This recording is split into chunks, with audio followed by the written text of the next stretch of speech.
Amigos de la fiesta de hoy, nos conectamos de manera virtual con el actor y cantante Rome Flynn, quien nos presenta su nueva película Fantasy Football en Paramount Plus. Mr. Rome Flynn, how are you? It's good to see you. What's going on? Super happy to be here talking to you, man. Welcome to my wonderland. The whole team's in my theater playing Madden. She's mean on that Madden. Oh, yeah? Oh, she must be playing as me. What about you? What's your rating? He's a 67.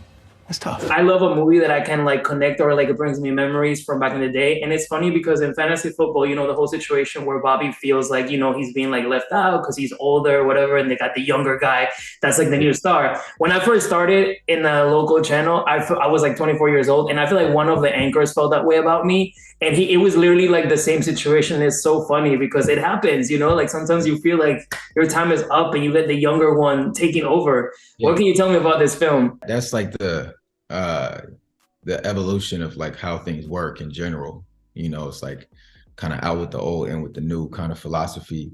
But the interesting thing with this film is that he has a cheat code, you know, he finds out that he's able to use Madden as a way to get the skills back that he probably had a lot of years ago, you know, and his daughter figures it out, who's played by Marseille Martin. And the interesting thing about my character is he's only always been the best, you know?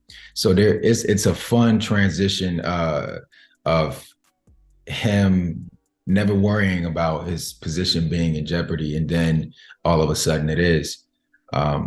And then, you know, the banter between them two is just really funny. And it's a great film to watch with all ages. You know, it's on Nickelodeon, it's for kids, it's for older people, it's for everybody. And that's what I feel like we really sought out to do when we did this movie, was to kind of create a film that could be timeless and you can watch it at, you know, at any time period, no matter what age you are. So yeah, no, I really enjoyed it. And it's definitely a family film and it's so fun. I mean, one of my favorite scenes is when, because, you know, obviously you mentioned it for people that haven't seen it. So his daughter basically through a video game can play and make him literally like do like the best moves and like score and everything. So there's that scene where the friend is in the house and he's, you know how you can like select your player or whatever, and then it changes and how like his body type is changing and everything. Yo, I was cracking up with that part. It was so funny. It was like so amazing. it was good. And I feel like Kylie, she had a lot going on, like between the pressure of like the robot squad, you know, plus trying to help her dad, you know, become or be back to the all-star player. It's a family film. So the dynamic is, you know, Marseille, and then her mom is played by Kelly Rowland.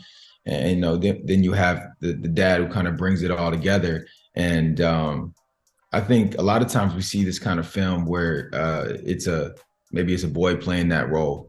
But I thought it was interesting that Paramount and the people that created this film decided to go with a young woman to be, you know, the lead and kind of break the barrier of, you know, girls play video games too, which was not something that was very hinted about in the film, which I liked.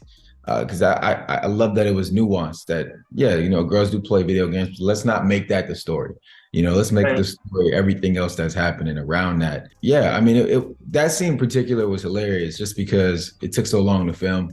We did do a lot of CGI, but he also still had to get in makeup. You know, he still had to get the beards put on. He still had to put, you know, the butt pads on and stuff like that. It's hilarious.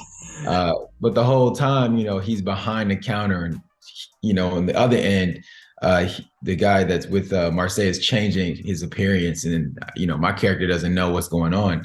You know, I think early on he's kind of keen to what Amar's character is doing, so he kind of approaches him as like, "What? How did you do this?" Like overnight, you know, he kind of took his starting job, so he's like, "I make these smoothies that are, you know, amazing," and he's like, "Yeah, what if you make me one right now?" And so he starts making it, he's putting dirt in, and he's putting all these crazy things in. He's trying to just distract Anderson from seeing the fact that he's changing his appearance. He doesn't know what, you know, Callie is doing or why it's happening. And ultimately, you know, won't give it away, but right. Yeah, I'm so bad with like not trying to like do spoilers when I do like this. But that scene was even longer. Right. You know, that scene was longer where he actually had to drink the shake. We did a shot of it where he drinks it. And it was hilarious, but you know, they had to cut some stuff for the movie. So that didn't end up making the cut. Two things that I definitely take from this movie is, number one, the truth always comes out. And number two, family is everything. And no matter what, they'll always be there, which is a beautiful message that I think the movie gives to everybody that watches it. What do you think is like the main message that people will get out of this movie? I agree with that. You know, that at the end of the day, you know, family is kind of what we are anchored to. And although, you know, Amari's character is going through his kind of crisis of phasing out of his career, but also the daughter is figuring out her high school life, and the mom is there trying to keep it all together. At the end of everything, you know, they still have each other. And I love the fact that the film highlighted that although they were going through this stuff, that we never felt like they didn't want to be around each other, or that they still didn't have that sense of family, which I think really makes it a really great family movie. And then aside from the fact that everybody in this film is really, really great actors with great chemistry, and you just feel like they're a real family. I wanted you to describe Anderson Fisher, because I think that he's obviously not like the bad guy, because it's kind of like what you say, that he means well. And honestly, he was not trying to like, you know, do his thing. Like, you know, he didn't mean like, it was just like, he was just doing like his thing and it was good. Yeah. How will you describe him? Like, what are some things that you will say about Anderson? Yeah, I think I took a lot of, I guess, attributes from other athletes. Like he has a lot of swagger, he has a lot of confidence. And I think a lot of times confidence can be mistaken as, you know, being egotistical maybe. But I think for him to be a very elite athlete, you need to have that sense of, you know, ego, and also to think that you're the best, you need to believe that.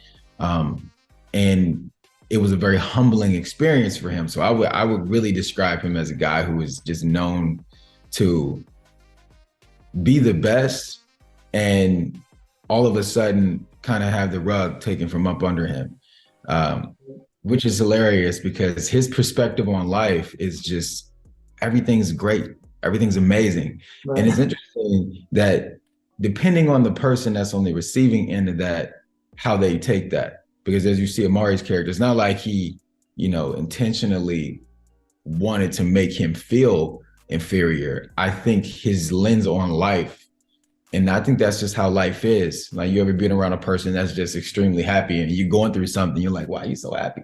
You know what I mean? And so I think that everything's going right for him until it doesn't. Right. And then we go down the rabbit hole of him trying to figure out like what's going on, and you know, and he starts recognizing some things that you just can't believe, and it's one of those moments where it just builds up, and we get to this climactic point, and he just completely unravels in front of everybody, and it was just it was a really fun scene to play. And he knows how to throw a party, for sure. That's another quality. Yeah. Likes to be the life of the party. For sure. Likes expensive things, you know. Now let's talk about music. We have to talk about music. And listen, I love your song Drunk With You. It's so dope. It's so good. And I wanted to ask you, is it true that Rihanna sent you a DM and that's kind of like what encouraged you to kind of like get into music? That is true. Yeah. So she didn't directly, you know, tell me to continue to do music. But what happened was I had put a song out, and I was just kind of spread thin with some other things I was doing. I was on a show at the time, and I was like thinking to myself, like, was music something I wanted to continue pursuing fully? And it was just the same, like it was almost simultaneously the same day. She had sent me a DM and just, you know, she sent me a video of a video of me playing guitar and singing, and she was just like, "You're incredible." Like, you know, and I was like, wow, this is confirmation for me, you know what I mean, to continue to do, to keep pushing through and figure out, even though it was something I'm very passionate about, it's hard to sometimes compartmentalize your talents or like things that you're very passionate about, because they all deserve their own space to grow. And so I was just in a space where I was doing a lot of acting, and I was just like, man, I don't know. And then I saw a DM from her, and it was like, wow, okay, you know, the universe was paying attention. No, that's amazing. That's like the sign that you need to like, all right, let me keep going with this. You know, it's sometimes amazing. The signs aren't so clear. Yeah, sometimes signs come and they aren't so clear, but that one was just like very clear, you know? Right, no, for sure, for sure. And the songs that you got out are pretty cool. It's really a whole vibe. I love Slide, and I love that in the artwork you put the shirt on that said Papi, which kind of like, you know, touches on like the Latino side. And do you got more music coming out? Are you working on that? Yeah, I am. Yeah, I mean, hopefully next month, I could drop something. But definitely, music is a huge part of what I want to do the rest of this year. And also collab with some other artists, do more some reggaeton or like live music would be dope. I'm working on all that stuff. What's up, y'all? Check out Fantasy Football on Paramount Plus right now, streaming.